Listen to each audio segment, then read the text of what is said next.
Perut bayi laki-laki berusia 5 bulan di Sumbar membengkak diduga mengandung janin saudara kembarnya.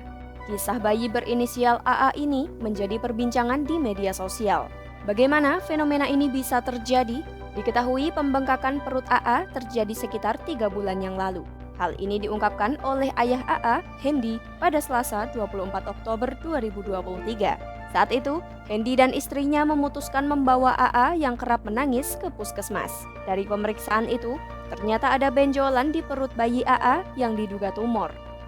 Bayi AA kemudian langsung dirujuk ke RSUP M. Jamil Padang di Sumatera Barat.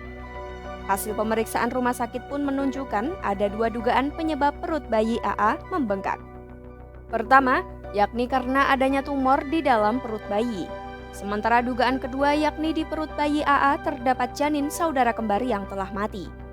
Sebab, jika menilik penulangan pada bayi, beberapa gambar memperlihatkan struktur menyerupai kaki. Karena itu, secara radiologis kasus ini disebut gambaran fetus in fetu atau janin dalam bayi. Jadi kemungkinan bayi ini kembar namun yang satu itu tidak terpisah. Selain itu, kasus ini juga kemungkinan merupakan tumor teratoma. Teratoma adalah tumor yang menyerupai janin yang memiliki rambut, tulang, dan lemak. Tumor ini harus segera diangkat karena dapat menjadi parasit dalam tubuh bayi AA. Ada gambaran osifikasi atau penulangan menyerupai vertebra tetapi gambarnya sudah dismorfik sehingga didiagnosis dengan fetus in fetu. Sebenarnya fetus in fetu ini adalah suatu kejadian yang ada terjadi di dunia, di mana tapi kejadiannya itu extremely rare, jadi sangat-sangat jarang sekali.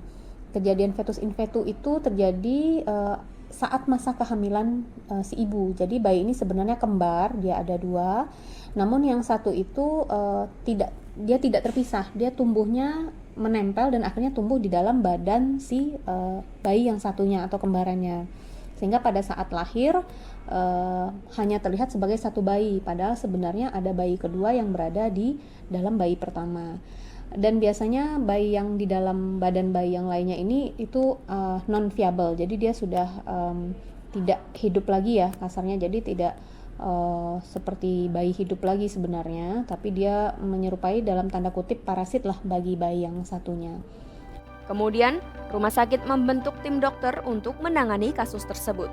Tim tersebut juga terdiri dari dokter spesialis lain seperti spesialis anak dan anestesi. Mereka akan memeriksa kesehatan bayi AA sebelum dilakukan tindakan operasi.